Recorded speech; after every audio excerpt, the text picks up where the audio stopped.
So today on LSE Share Talk, we've got the Managing Director of FinnAust Mining. It's Roderick McIllree. Um, Today they've announced that they've had confirmation from the Greenland government that it's approved the expansion of the company's license at Pitofik. Now this is to include the offshore areas that cover the marine-based black sands of the project. So over to you, Roderick. Can you tell us a bit more about what this means for the company and what kind of milestone this is? Sure. Thanks, Rob, for the opportunity. Yeah, look, I think that this is sort of something that we've indicated we've been working on for quite some time. I think one of the things that if you go back to some of our earlier releases when we first took on the Pitofik project and more broadly FinnAust itself, we did lay down quite a number of objectives that we felt that we would deliver within the next 12 months. This is probably one of the more important ones because this is, I guess, the nexus between all of the historical exploration work that's been done over the last couple of years that will expand through now into a permitting sense. It's a big development. This is something that was done in close consultation with the regulators in Greenland and ultimately approved by the Greenland government. It's the first of its kind to be issued in Greenland, and I think that it's it should be a pretty good signal for people when they're sort of looking at this project. Okay, so in terms of how the new area works with the license, can you go into a bit about what it covers? Yeah, I think if again, if investors or interested parties sort of look back into the historical information, what they'll see is that the existing license that we had back then extended into the marine environment. We conducted some surveys during 2015, which essentially discovered what have identified to be ilmenite-bearing sediments that we are assuming are extensions to the active and raised beach environment. Based on all of the historical information to date, I think that's reasonable to assume that. We've got a sampling program that we'll sort of get into place this year for the delivery of a resource. But the license itself has had essentially, it's an expanded license now that includes the marine rights to the minerals contained in the marine environment. Okay, and again, you said that this is the first time that the Greenland government's actually done this. They've given an offshore license. So, what kind of relationship do you have with the government? Then I'm presuming this is quite a good one, obviously, if you're the first. Yeah, look, it's not so much, I guess, the relationship might be a bad sort of way to describe it. I think what you have in Greenland is a very well organised and well structured regulatory administrator in the Mines and Mineral Licensing and Safety Authority, the MLSA, if you like, the Greenlandic Mines Department. You've got a very transparent and, I guess, in certain aspects, negotiable Mining Act. Certainly one of the key things that we found in Greenland is that if you put forward logical and reasonable geological theories and need support through the regulator to review those, they are there. And I think, if people sort of look at the timeline within which we've delivered this license since we first initiated the process, which I think, if memory serves me correctly, was around about in March or something, to actually get this license done in that period of time is quite comforting. I think it's compelling, actually. And, these marine sort of dredge wet mining licenses in other parts of the world can take years or, it's so I think what it does do, and this sort of more shows that you're going to be seeing more about Greenland over the coming years, is Greenland's an area where you can get things done. You've got to abide by a very strict set of guidelines up there with exploration and the way you conduct yourself and what you can and can't do from an environmental perspective. But, this is a country that's open for business, and I think that's really the way people should see this. That's good. So going forward then, now that you've reached this milestone, what's the next plan that you've got? What are you getting active at the moment? How are you preparing? Yeah, look, I guess what I mentioned, this concept of this event being sort of a bit of a nexus. One of the more critical aspects that I think is worth talking about now is that the way in which you get an exploitation license in Greenland is a derivative of, or falls from, your exploration license, and only includes the things that are included on your exploration license. Now, the addition of these marine-based sediments onto our existing exploration license now gives us a very clear pathway to permitting. That exploitation license that we, if you go back and read our earlier notes this year, we've sort of indicated we'll be lodging early next year.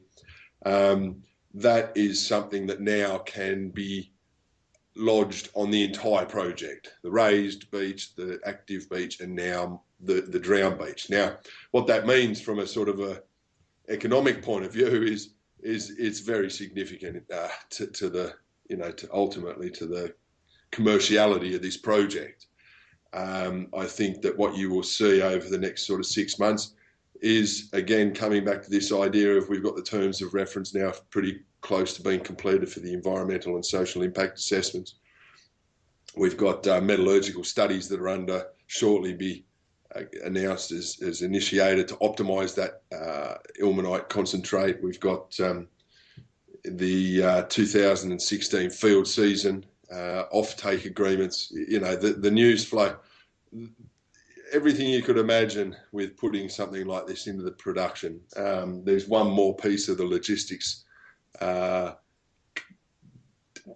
of the business, if you like, in terms of the shipping. We hope to award that in the next couple of weeks as well. That'll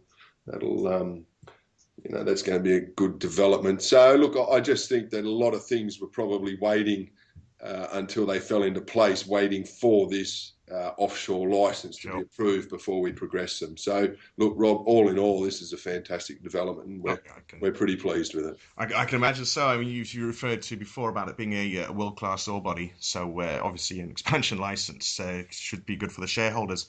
Sure. Logistically, working in Greenland, because it's quite a remote terrain that you're out there in, how have you found that? Is there any problems with it? I mean, what are the challenges working there?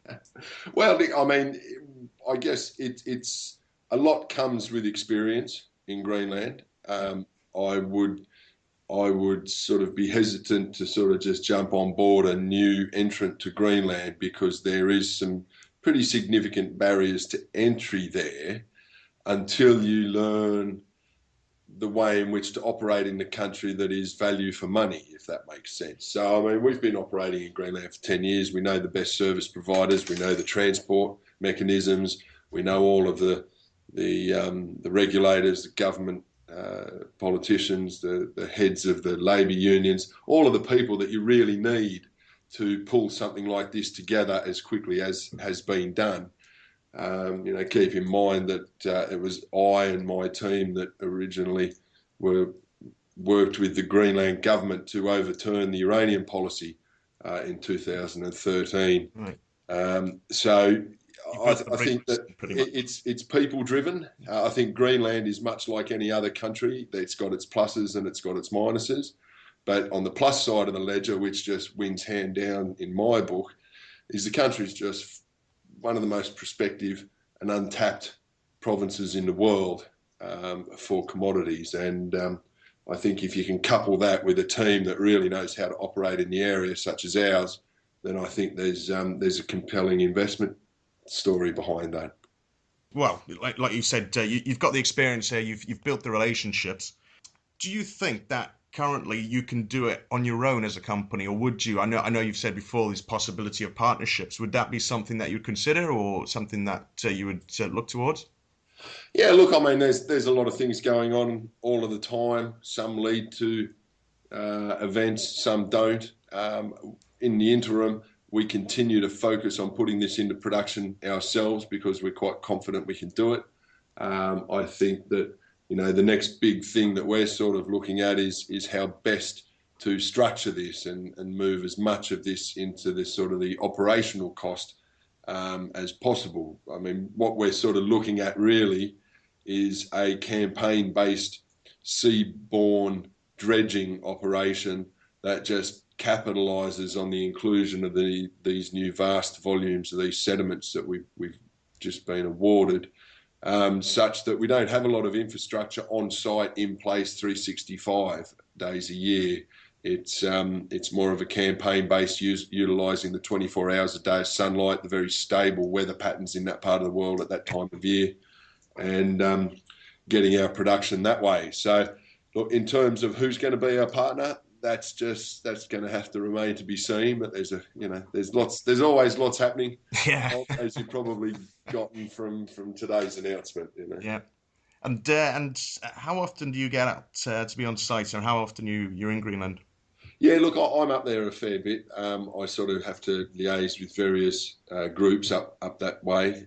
Not the field season this year will be 8 weeks. We got a couple of students from the Camborne School of Mines coming up there just for a bit of work experience, because it's always important to pass this sort of stuff forward. Yeah. And then towards the back end of the year, I would expect that I'll be up there quite a lot as we sort of work the application through the system up there, and ultimately get that mining license next year sometime. So, look, yeah, it's necessary to spend a lot of time up there. I love the place. It's not hard work for me. When you do something you love, Rob, they say you never work a day in your life. Very true.